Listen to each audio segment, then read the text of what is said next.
Shut up. Start live data. So Saturday morning, first time 102.1. Woohoo! Yep, that's all good.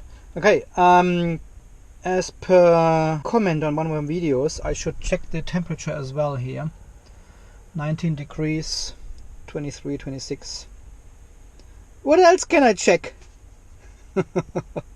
Just getting too much. Okay, and this is the first time I'm using the standard EVSE again, not the fancy switchable one from Evolution.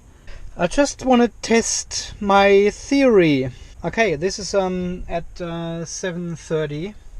I'll go for a drive and measure again. So this morning we went for a little drive, 25 kilometers, and I have used a whopping 22.4 kilowatt hours per 100 kilometers for this trip, because we had quite some elevation here, some mountains. There are two mountains in between, which I had to cross here to get to the vet.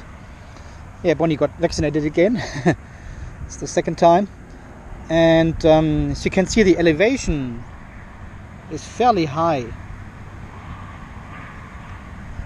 and we're still driving in winter. Oh, that's all right.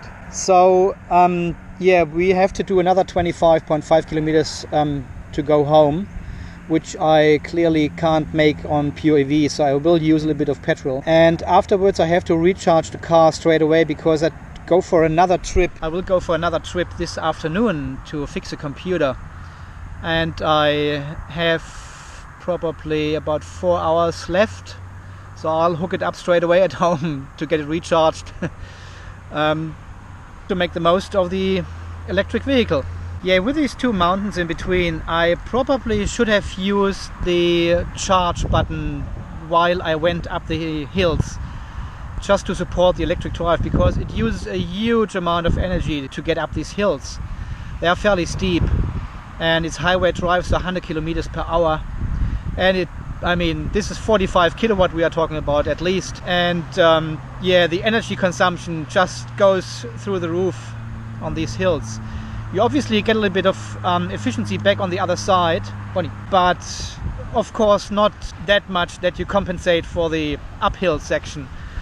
So if we would have gone for a longer trip, I would have used the charge button to go up these hills to support the EV driving and to maximize my range.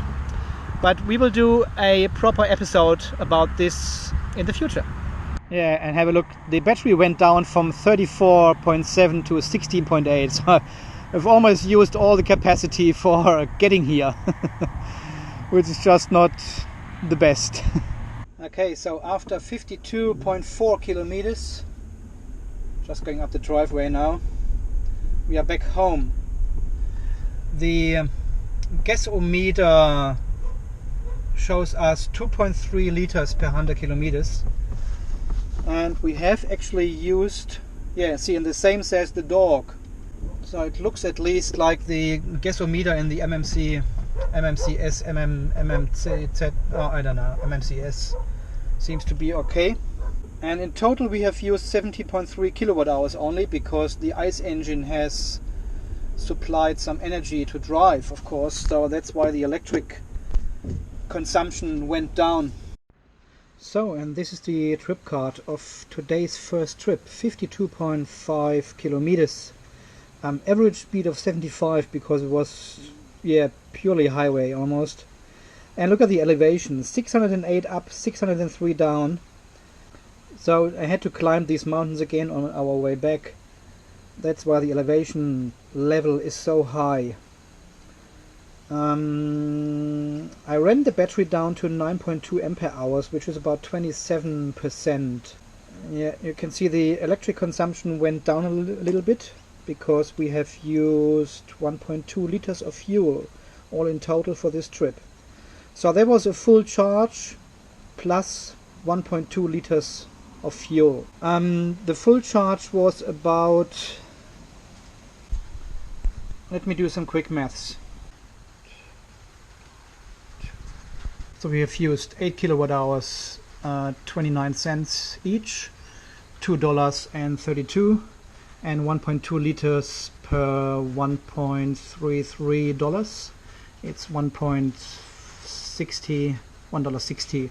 So $3.92 per 52 kilometers. This corresponds to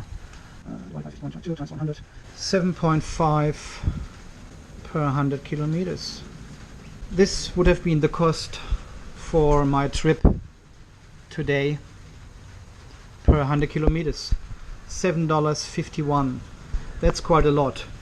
And this is because we had the elevation in between these two mountains, which I needed to master. That's why we come up with $7.50 per 100 kilometers. That is quite a lot. I mean, if you would just use petrol, and you would assume the car is using around probably 9 liters per 100 kilometers. So 9 times 133. It would have been almost $12 per 100 kilometers. So this is just a rough comparison. So $12 on pure fuel to $7.5 on electric and fuel. So it's still a lot cheaper when you compare these two together. Oh, look at my whiteboard. Isn't that beautiful? So the car has only 27% left at the moment after the first trip. If I would leave the car now for a couple of hours like this, we would end up with another nightmare. I would lose so much capacity that wouldn't be funny anymore. You've seen this in you have seen this in the other video. It was insane, really. So I'm going to recharge the car now because I have to leave in 4.5 hours anyway. And I'm using the standard EVSE again because